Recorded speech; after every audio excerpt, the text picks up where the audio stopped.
Hello friends, how's it going? It's me, Betty Jean. In today's video, I'm doing my monthly reading wrap-up / get ready with me. I'm super excited about this one. I read 13 books in the month of July, and so many of them, most of them honestly, were like huge hits for me, books that I'm gonna think about going forward, and I'm really excited to share them with you. I also created the look that you see right here. I played with the new Bella Beauty Bar, the Sun and the Sea palette, and some other various goodies on my face, and I'm very excited about it. Before we hop into it, as far as my accessories today go, this necklace is from Shop Sun & Co, I think, and I don't know where this ring is from. So yeah, without further ado, let's just hop in, chat about some books, play with some makeup, and have fun. Hello, how's it going? I'm so excited to hop into this. As always, I'm probably not going to mention all of the makeup products I'm using because I'm going to be talking about books. But if I don't mention something specifically, it'll all be linked in the description box. As always, I have already done my brows aside from clear brow gel because I do that at the end after my face is done. And I primed before I did my brows so it had time to sink into the skin. Still using my same combo, the Freck Rich Bitch Primer with the Say Glowy Gel in Star Glow. It's getting so close to being gone and I'm kind of sad. I'll probably buy another one next Sephora sale. I would buy one right now, but I think that'll be a good opportunity to switch to the Fenty highlighter that I don't love using as a highlighter, but I actually do like mixing it with my foundation. I brought it on my cruise and used it in the same way that I used the glowy gel, like just by itself and mixed with foundation and stuff, and it was beautiful. So yeah, we're gonna hop into it. I need a lip balm though, first and foremost. Flawless Juicy Watermelon. Forget the filler. Overnight lip mask, or if you're me, all times of the day lip mask. Plumping and soft and wonderful. Okay, so the first book out of the 13 that I read last month was People We Meet on Vacation by Emily Henry. This is the third book from her that I've read. I've already talked about Book Lovers, Beach Read, now I'm on People We Meet on Vacation. I'll eventually read Happy Place, if that's what it's called, but I'm waiting for it to get on paperback because I don't like to mix and match if I can avoid it. So yeah, I have People We Meet on Vacation. This one was so cute. By far my favorite Emily Henry book so far. Like, I don't know why more people don't hype that one up. I feel like everybody hypes up Beach Read the most, but this one was by far my favorite. 5-star read for me. It has the past and present perspective. It has kind of that friends to lovers, a little bit of a slow burn because, you know, they don't get together for a long time because it's friends to lovers. Basically, our main characters are Poppy and Alex. We basically are going through various years of vacations that they went on together, starting from the very first trip they took together all up until the present. At one point, you learn that they had a falling out a few years prior, and that's kind of where the now takes place, is a couple years after that happened. And then the then is kind of leading up to that final vacation that kind of had a falling out, and like what happened, how are they going to come back from that. I just loved it. It was such a fast read for me. I was so invested in what was going to happen in the story. It was just, oh, it was so good. I loved the characters so much. I really, really liked Alex. I thought he was such a great character. And overall, it was just such a charming little book. It was so fun. It made me have the travel bug so much, even though I have been traveling a lot lately. It was just fun to kind of go through these different vacations through a book. Overall, it was just such a fun time, and I absolutely loved it. Just such a cutesy little rom-com, and just such a blast to read. Next was the only one that really wasn't my favorite this month. This is Not the Witch You Wed by April Asher. I was really excited for it because I love a witchy rom-com. It's like one of my favorite like books. It's cheesy and fantasy and rom-com-y and all the things mixed together. This one just didn't hit the best for me. This is through Violet's perspective. She's a magicless witch in her long line of powerful witches in her family. She ends up being forced to marry in some way. Honestly, I'm having trouble remembering like exactly like the overall plot. Like, as always, I'm gonna try my best not to give spoilers on anything, but she has to like, I don't know, to like the supreme magic people, she has to like get wed or else something's gonna happen, and she ends up fake dating with this alpha wolf shifter who she knew from the past, and it's just like the, you know, fake dating, kind of enemies to lovers, kind of second chance romance because they did date in the past, and it's just, I don't know. There was something about it that just wasn't my favorites. It was okay, like the general story was fine. I guess maybe I just really wasn't that invested in the characters themselves. I found myself kind of speeding through certain parts of the book. I don't know, definitely not the worst book I've read, but I don't intend on reading the other book, which was I think called Not Your Ex's Hexes or something like that. It's through her sister's perspective. I don't really care to read that one just because this one didn't draw me in that much. It still wasn't a horrible book. I'd rate it a solid 3 stars because I didn't like hate it. It wasn't awful to read. I never felt like I should DNF it or anything, but I did feel myself like really pushing to get through it and move on to something else. Next up, the start of a new series for me, The Kingdom of the Wicked by Carrie Maniscalco. I'm so sorry, I'm butchering these names. That was a fantastic book. Such a fun fantasy, witches and demons. It was based on like the 7 deadly sins as far as the demons go. It was just so good. It made me so hungry too because the main character, Amelia, her family owns like an Italian restaurant and they would always get so descriptive when they were like cooking meals and stuff. It was making me so hungry. It takes place in Sicily maybe, or close to it. Somewhere over there is where it takes place, I'm pretty sure, if I'm remembering correctly. And it was just such a great setting. I felt like I was there. There's some worries going on in the town of like evil being afoot, demons running amok, all that kind of stuff. Amelia kind of thinks it's all just kind of scare tactic from her grandma. But then her twin sister ends up dead. So then she's on this big quest to figure out what happened, right the wrongs, all that good stuff. She ends up meeting one of the wicked, who are the demons, Wrath specifically, which is not a spoiler because it's on the back of the book. And it's just kind of a fun tale of the two of them kind of getting together, learning more about each other, trying to right wrongs, trying to figure out if they can even trust each other. It was a really, really good story. I actually plan on starting the second one today.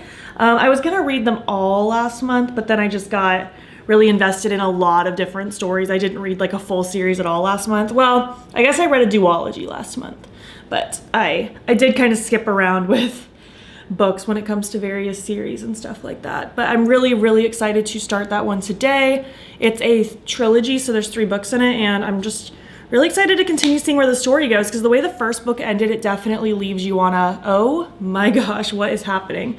If you love fantasy mixed with a little bit of romance, it's definitely not romance heavy in my opinion, but fantasy mixed with a little bit of romance, I think it's a really fun one, especially if you like the whole witches and demons and all that kind of stuff. Overall, I would rate this one like a 4.5. I was really, really into it. I wouldn't say it's like a 5-star perfect book for me. I don't know how to explain it. If a read is a 5-star read for me, I feel it. I feel it in my soul. I'm like, that was a 5-star. That one didn't give me quite that, but it was very, very good. So a solid like 4.5. Next was Go Hex Yourself by Jessica Clare. I'll be honest, I was a little nervous about this one just because the other witchy rom-com wasn't my favorite. So I was like, I really hope I'm not like gonna hit a trend where I don't like witchy rom-coms anymore because they're so fun for me. But this one was actually really, really cute. It was really funny. I enjoyed the story unfolding. I'm gonna use one of the ColourPop cream blushes in Sunset Strip. I'll be honest, these haven't been my favorite, but I wanna play with them again just to kind of see. I played with them a few times now. They're just very sheer. Like I have to build them up quite a lot. They're not patchy or unworkable. They're just so sheer. It actually switches perspectives between Reggie and Ben, but mostly it's through Reggie. Like that's where the book starts with. She is applying for a job. She thinks she's applying to work for her favorite card game. It's called like Spellcraft the Magicking or something, like a play on Magic the Gathering. But no, she's actually applying to be an actual witch's familiar. And she gets the job and then she's very confused and learning how the world works and realizing that all the stuff she thought was imaginary is now real. And Ben is actually the, I think, nephew of the witch she's working for. It ends up being a really fun kind of enemies to lovers, kind of forced proximity kind of trope. It was super cute. They end up having to work together to solve like things that are going wrong, and it was just really fun kind of going through the story and letting them get to know each other and all the fun things. It was very cute. I'd probably give it a solid like 3.5 to 4 stars. Like it wasn't the most groundbreaking story, but I did really enjoy it. I thought the writing was funny and it was pretty witty, and I just overall enjoyed it. It was cute. See, it's just such a sheer blush. Like I barely look like I even put blush on, and I really piled it. Maybe I should add a little bit more to my cheeks because this just won't do. I need a little bit more. Next up, I read The House Across the Lake by Riley Sager, I'm not entirely sure. Zane's mom actually gifted this to me for my birthday, which was great because I really was interested in reading some stuff from this author, but I hadn't picked anything up yet. So it was nice to have one just gifted to me so that I could jump into it, and I was very excited to. I really want to enter my thriller era and kind of have. If you saw my DC birthday weekend vlog, you'll know that I hauled so many books and quite a bit of thrillers. So I'm really excited to dive into more of those in August because they're so fun to read. I like going through the story and trying to guess what happens. It's such a fun time. But this book, The House Across the Lake, is through Casey's perspective, and she's basically an actress. I don't want to say she's an old actress. It's not like she's an old woman, but she was more of a famous, like, present actress, and then things kind of went wrong. Her husband died a few years prior. Things started not going well for her. She's depressed. Obviously, her husband's dead, and she's an alcoholic now, and things are just not working out. So her mom actually sends her to the lake house that her family owns to just take some alone time. Get out of the spotlights. Don't listen to people, don't talk to people, just focus on yourself for a bit. So she's there, she's not loving it. I mean, she's alone and depressed, it's not great. But then things start kind of going weird. She meets this couple in the house across the lake, Catherine, who's like a former model, and then her husband who owns like some kind of app. I don't remember exactly what he does, but he owns some kind of app. She meets them by saving Catherine from drowning, actually. I guess I'm moving on to the eyes. I didn't even spray my face with setting spray. I guess I'll get to that in a second. I'm also not doing highlighter yet because there's two options that I'm thinking of. And I can't decide what to use. Let me just finish my thought on this and then I'll get to that. But she saves Catherine from drowning, and then basically all these events start happening. I really like how this book's written. It kind of switches between then and now perspective. Like the then is her like having an interview with the police and dealing with the current things that are happening in the situation. Then the before is all the things leading up to it until eventually they connect and then the story continues. It was really fun trying to guess what happened. I wasn't completely expecting the twist. I definitely was questioning what I felt like the book wanted me to think in the beginning. I was like, I don't think it's going to be that simple. And it wasn't. I was correct on that, but I did not know exactly where the story was going to go. And overall, I thought it was a really fun, twisty book. I'd give it a solid 4 stars. Definitely interested in reading not only more from this author, but just more thrillers in general. Again, I got quite a few during my big book shopping over my birthday, so very interested in reading a bunch of them this month. Side note, you're welcome to continue leaving like book recommendations. I'm constantly writing your book recommendations down, but I'm trying really hard not to buy books right now. I have like 30 books on my physical TBR, and I really want to just spend the next couple months like really working through them. I might buy more of a series that I've currently started if I decide I'm really invested in it in the moment. But for the most part, I'm on a book buying ban because I do want to read the things that I actually have. I don't want to be one of those people that collects like 100 books and never reads them. So gonna try my best to actually read all of my books, and then I'll start buying more in the future. All right, let me spray with some setting spray. So for the eyes, I already obviously primed with my Milk Makeup Hydro Grip Eye Primer, and I'm gonna be using the new Bella Beauty Bar, the Sun in the Sea palette. This got delivered like the day that I was leaving on vacation, so I haven't had a chance to play with it yet. But I'm very excited to dive in. These are the two options I have for face highlight. This one's kind of like pinky gold, and this one's kind of like greeny blue. So I'm not really sure what I want to do, because part of me wants to like go out of my comfort zone and do like the warm browns in the crease, because I never do that. Like I would always reach for the blues and then do something really bright on the lid. I just don't know if I want like pinky purpley on the lid or if I want blue on the lid. I do think I'm gonna do that though. I think it's gonna mostly be like these two over here, maybe with a little bit of that one to blend it out in the crease. And then we will regroup and do the lid. I'm gonna use a lot of my new Gain Beauty brushes because they just extended their brush line and I've really been enjoying them. For the most part, it's gonna be the E06 big fluffy one, the E07 kind of more defined fluffy one, and then probably a little of this one as well, this like fat pencil brush, the E08. So let's get on to doing some browns while we talk about more books. 5 down, 8 to go. Next was Red, White, and Royal Blue by Casey McQuiston. I was really, really excited to start this one. I've heard really, really good things about it. And there's a movie coming to, I think, Amazon sometime in August, and I wanted to read it before the movie came out. So that's what I did. Main characters are Alex and Henry. Alex is the son of the president of the United States, like living in the White House, like all that kind of stuff. Henry is like the prince out in the UK, like literally living in like the Buckingham Palace, like all that kind of stuff. Very much enemies to lovers. They are not fans of each other when they've had to meet in the past for just various like press related things. They've just never really gotten along. And then they're at the royal wedding together and end up accidentally destroying the entire wedding cake through their feuding.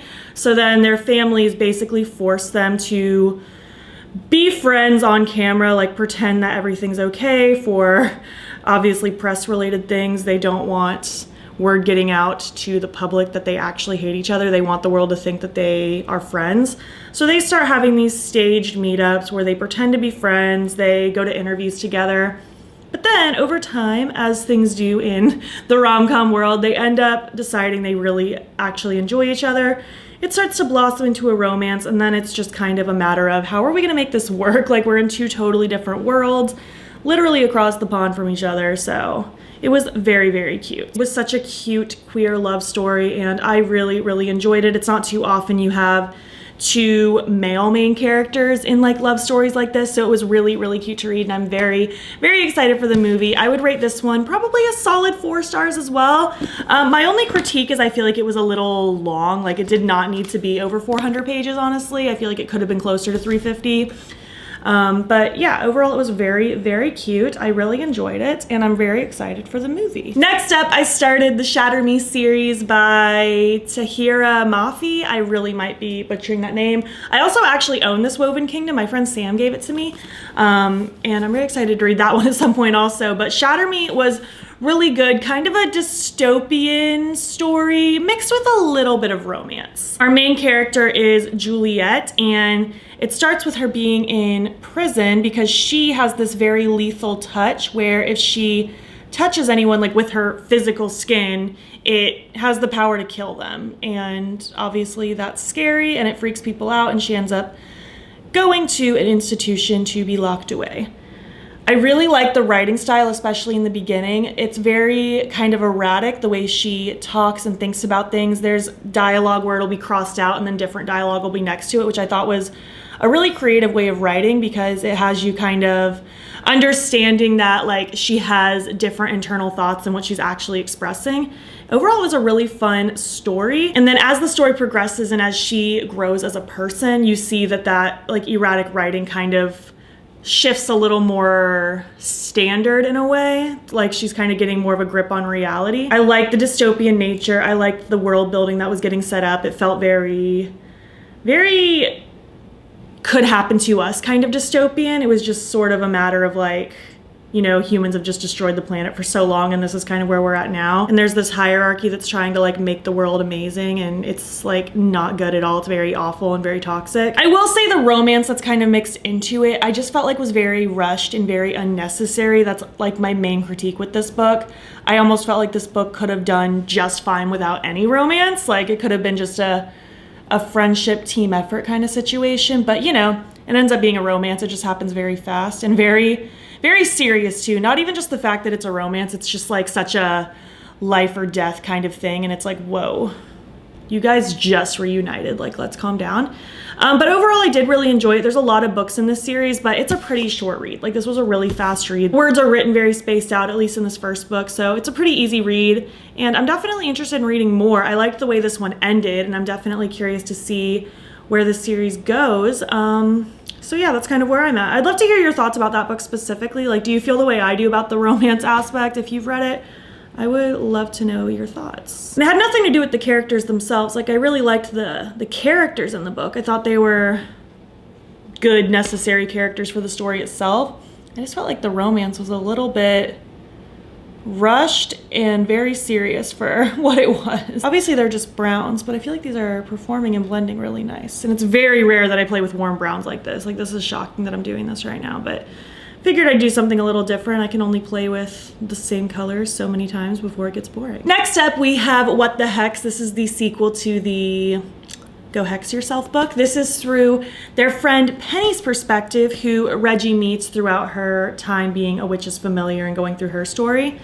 I really like Penny. I think she's fun. I think she's like quirky and weird, but it's like an endearing. It's like not like, sometimes quirky characters are almost too quirky to where it's a little cringy, and sometimes she can be a little much, but for the most part she's really endearing, and I really enjoyed her character as a whole. Basically, she has been wanting to be a witch's familiar for so long, but it's like such a selective process and barely anyone ever gets picked. And then eventually you age out to the point where like no one's gonna pick you because you've gotten too old to even be considered. But she wants to be a familiar really bad. Reggie and Ben actually end up coming to her because they have a proposition for her that they want her to be a witch's familiar for a friend they have because he needs help in such a way. His name is Willem, and he's been banned from practicing magic for a certain amount of time, but he is like just so ready to get back in the game. He's dealing with stuff and he needs a familiar to help him like reassess his powers again. Also, I think I do want to use Sandcastle. Oh no, I think I want to use Sunset. I don't know what I want to use. Here's Sandcastle, here's Sunset, and here's Heatwave. Maybe Heatwave actually. Heatwave looks good. Let's use Heatwave. I'm gonna put on my Bella Beauty Bar Shimmer Stay Primer first. Just gonna give that a little plop and blend it out. So it's kind of an under the table sort of situation. She ends up deciding to help him out so that she can learn some witchy skills on her journey of becoming a witch past being a familiar, and he can finally access his powers again. But very much a grumpy sunshine, not really enemies to lovers, but just like grumpy sunshine workplace romance in a way, since it's like a witch and a familiar. It ends up turning into a story of problem solving because somebody is targeting Penny and trying to lay curses, so they have to figure out all this stuff, and it was just a really fun adventure. I enjoyed reading that story and letting it go through. Honestly, I don't know if I liked it more or less than the Go Hex Yourself book. I feel like both of them I would give like a solid 4 stars, 3.5 to 4 stars, somewhere in that zone, because they're not like perfect life-changing books or anything, but they were really cute and they were fun. I enjoyed reading the stories and going along and learning about the different characters. I felt like the character building in both books was really good. Like even the side characters and stuff, I felt like I was really getting to know. I'm really happy I picked Heatwave, honestly, and it's such a shade that I would like not normally pick. I think I am also gonna use Sandcastle as my like lower lash line pop of color, and then I will use Water Nymph, the pinky shifting highlight shade, as my face highlight and my inner corner. Moving on to my favorite book of the month. This was Love in Other Words by Christina Lauren. I've been dying to read this book. I've been wanting to read it for so long, but I felt like every time I saw it in store, I decided for some reason not to pick it up and not to read it. But then I finally made it a mission. I was like, next time I see this book, I'm buying it, and then I will read it very soon. It was so cute. I've been told for a while that since I loved Every Summer After so much by Carly Fortune that I'd love this one, and I wholeheartedly agree with that. It does have a similar premise, but also very different stories. I don't feel like they're the same book repeated because they have very different types of characters and settings, and the overall like twists at the end were like super different. But this was so cute. It's by far one of my favorite books I've ever read, and definitely my favorite book of the month. I just loved it so much. It's past and present perspectives, childhood friends to lovers, kind of second chance romance. It was so good. We're doing this through Macy's perspective. When she was like middle school age, like 12 or 13 or so, her mother passed away, and then her mom left like a bunch of notes for her dad to kind of reference over the course of her growing up during her childhood and stuff. And one of the things was like, get her out of town if she's ever feeling sad. So he takes that like to another level and literally like buys a lake house type thing. I don't think it's on a lake, but just like a cottage to go stay in every so often, which turns into many weekends. Like pretty much every weekend they're over at that cottage. It's like their second home. And then when they first go, who does she meet but the next door neighbors, one of which being Elliot, who's her age. And the story just kind of switches back and forth between the now, when she is I think 28, and she's just kind of living her life, and she ends up running into Elliot and reconnecting with them. And you learn that there was a falling out when they were both like 18 years old. And then the past is like various visits throughout those 8 or so years that they knew each other, and kind of what happened, how did they have a falling out, where did the relationship go, how did it progress. I loved reading about their relationship blooming and growing. It made me so emotional at the end when you find out like why they had a falling out and stuff like that, and just how everything kind of came together. It was such a beautiful book. I loved it so much. It was such a fantastic read. I was super into it. I'm also super into this eye look. I know I don't usually play with colors like this, but I'm very much into it right now. Next up, we are getting through It's 4 More to Go, Part of Your World by Abby Jimenez. I've heard really, really good things about this author, and I've been wanting to jump on the Abby Jimenez train as well. Goes through Alexis's perspective. She comes from like a long family line of like famous doctors at this fancy hospital in this big city, and she's driving through this small town where she gets a flat tire, and then this guy, Daniel, ends up saving her and like towing her and getting her out of her predicament. They end up having kind of an immediate attraction to each other. They end up beginning to see each other pretty often, and it's just very much a like opposites attract kind of trope where he's like the small town, like helps other people kind of guy, and she's like the big city, fancy hospital, rich lifestyle kind of girl. And it was super cute to let it all kind of accumulate and kind of figure out where their story was gonna go. It was like, are they gonna have to break up? Are they gonna stay together? Who's gonna go where? How is this gonna work? They're just like two totally different lifestyles, but it was so, so cute. I loved Grant. It's so funny, like as much as I like hate the idea of living in a small town, especially because I grew up in a small town, like that is like the most unappealing thing to me in the world. I love reading about it in books, especially because it's always so like picturesque and perfect. Like the community is always like so tight knit and like not in a toxic way, and it's just such a beautiful thing. But it was such a cute story. I loved reading it. It was a great time. I feel like I'd probably give it a solid 4 stars, maybe even 4.5. I really enjoyed it. It was witty, it was funny. I loved the character development. Again, all the side characters I felt like were built up really well, and I just felt like I was really a part of the story and really invested in figuring out what was going to happen. Also, I don't think I mentioned it, but Love in Other Words was 5 stars, obviously. Like I said, one of my favorite books I read. Next up was Reckless Girls by Rachel Hawkins. I was really interested in reading this, especially because I loved the X-Hex and Kiss Curse witchy rom-coms that I read back in February. And I was told by a couple of you that Rachel Hawkins is the same woman, just like a different pen name for her thriller books. And I've, again, wanted to enter my thriller era, and I figured she was an author I could buy from. And since I was going on vacation, this is one of the books I brought with me because it's kind of a vacation-y destination kind of thriller. Overall, I really enjoyed it. We are going through the lives of 6 different people. It's predominantly through Lux's perspective, like that's who it's told through.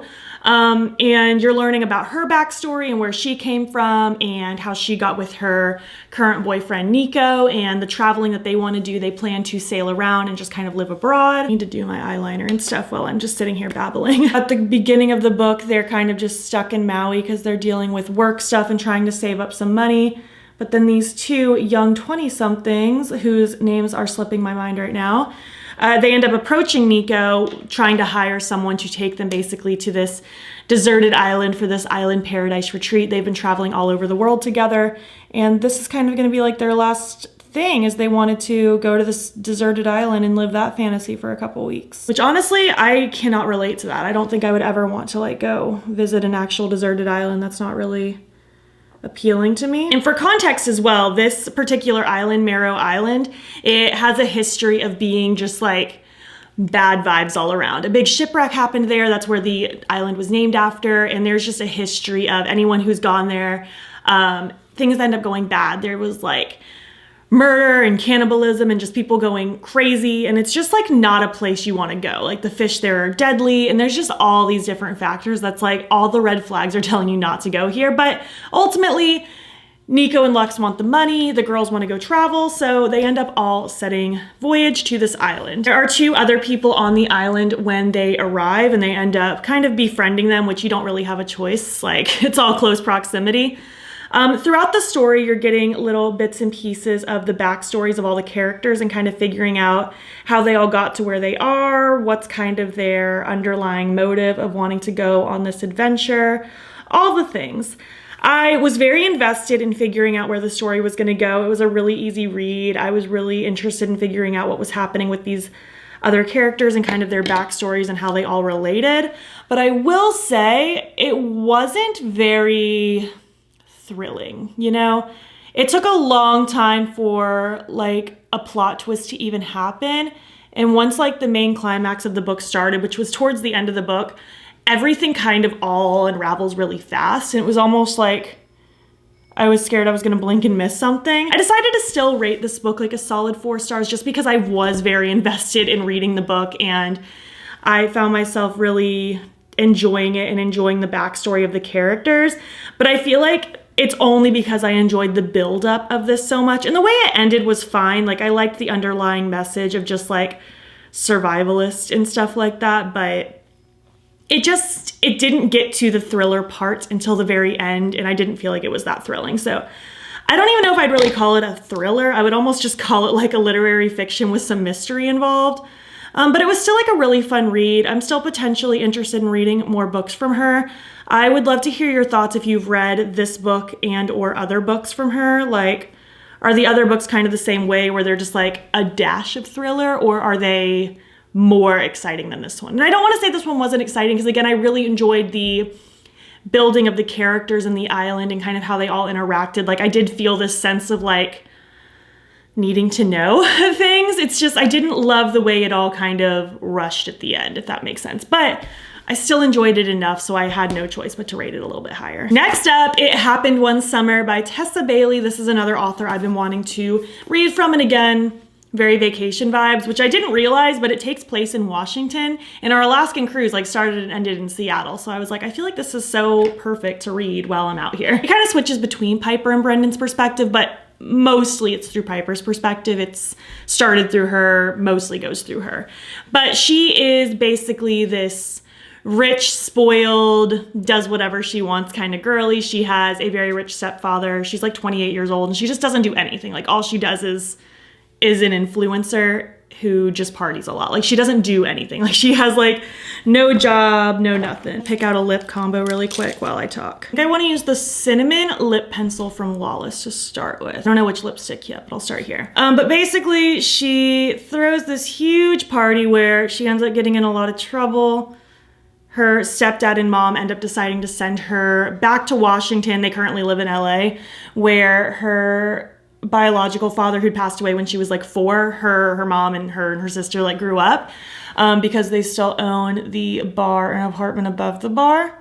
So they're like, you're gonna go here for a couple months. You need to get it together. You need to figure out what's going on in your life. She begrudgingly goes. Her sister ends up deciding to join her just because she's such a nice person. She learns very fast that this small town, fisherman's town, is very different from her current way of living, but she ends up making really good friends. She ends up doing a lot of good things with the community. She also ends up meeting Brendan, who is a like captain of a fisherman's ship in the town. He is very grumpy at her at first, like kind of Grumpy Sunshine vibes, I'd say.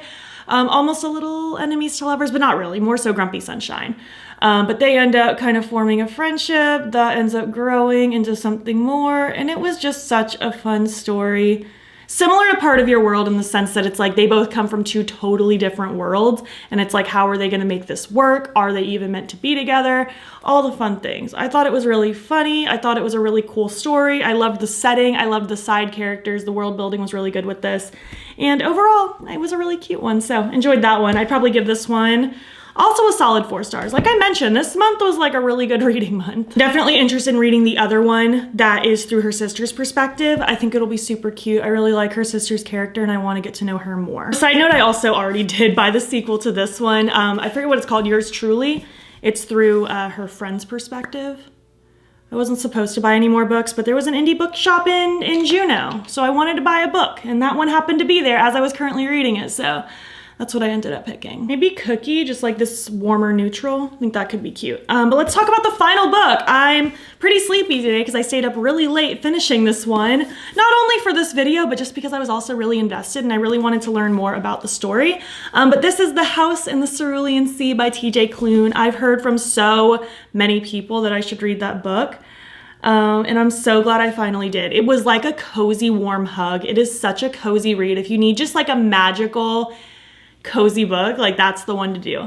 It is through Linus's perspective, and he's basically like a really by the book, no nonsense caseworker for magical youth. He goes to different magical youth like orphanages and makes sure everything is up to code and everything is pristine, perfect, and then moves on to the next case. Then he gets assigned a case at this house in the Cerulean Sea, if you will. He has to do a month-long stay there to kind of observe and see what's going on. These are supposedly like more difficult cases and more just a more difficult situation. And he's supposed to kind of keep an eye on things and report back to the company and figure out if they're meant to stay a thing or not. All 6 of the kids are so fun. They have all different abilities and different personalities. Kids in books isn't something I seek out, but this was done really well. I feel like the kids all had such like funny personalities. I loved the witty banter. I loved the different abilities they had. They were all things that I wasn't expecting at all. Like they were very like off the wall kind of things.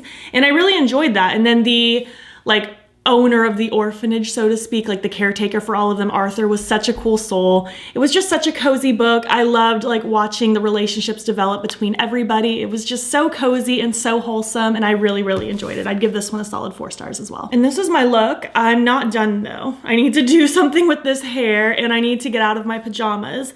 So I'm gonna do that, and I will be back to finish up. Thanks so much for watching my video. I would love to hear what you think. Have you read any of the books that I read? Have you tried any of the makeup I played with? I would love to hear your thoughts down below. What have you read lately? I would love to know what you've like recently read and recently loved. I'm super excited that August is here. I'm excited for another month of reading. I have lots of things that are on my physical TBR that I'm really itching to read soon, and I cannot wait to get to them. If you made it to the end of this video, leave me some book emojis. And if you liked this video, please give it a thumbs up. It helps my channel out a lot. And if you're not already, you can follow me on my other socials. You can join the Battybean fam. I'm Battybean on everything, Instagram, TikTok, and Twitter. And if you want, you can subscribe if you want to see more of my videos. I'm posting most days here as well. Also, feel free to join my channel membership. The link to sign up will be down below. You'll get fun little perks, including a members only get ready with me once a month.